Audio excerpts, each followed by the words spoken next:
The topic of emotional eating is one that is near and dear to my heart. I am an absolute emotional eater, always have been, probably always will be.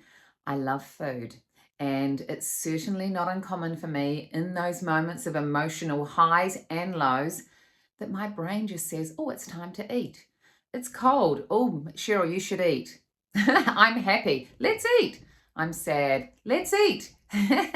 Emotional eating is such a huge part of this journey, especially for people who struggle with their weight. And the main message I want to share with you today is that it is possible to still be an emotional eater, but lose weight and maintain it when you have the right way of eating, which of course this way of eating is. And I know that's true because I have done it.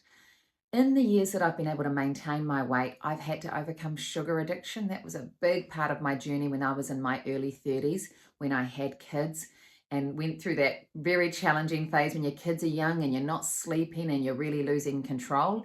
That was really difficult for me. But thanks to the low carb way of eating, I was able to get through that without gaining weight. And I like to think of low carb as a brilliant middle ground. Yes, if you're doing a lot of emotional eating, or perhaps if it's worse and you're binging or you're having really extreme challenges like that, doing work on your mindset, perhaps getting therapy, getting support is a brilliant step. And I absolutely encourage you to do that. But even while you're in that process, if you can just swap out those foods that you're overeating on with the low carb swap, with a low carb substitution, it's possible to still get your comfort, to get your pleasure in a way that's going to help you work towards your goal rather than against it.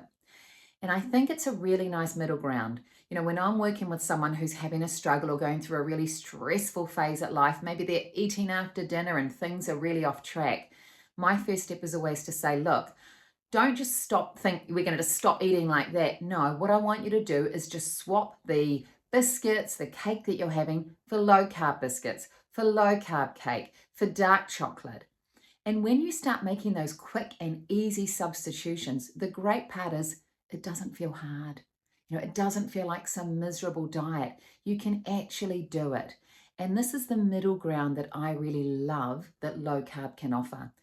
Sometimes on those challenging days when I know I'm coming into a really stressful time, I'll make my yogurt and jelly, have it ready to go in the fridge so that after dinner I've got my thing there and it works.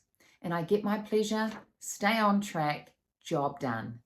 This is what I'm all about, helping you get the job done so you can be happy, stay on track, get a result, but still be you. So if you've been struggling with emotional eating, I really encourage you to have a look at the workbook, try some of these yummy recipes. Don't make it complicated, just swap it out. One day at a time, just focus on getting better options in there, making progress. Yes, keep doing the work on your mindset. I'm huge on journaling. You've got the templates there in the workbook.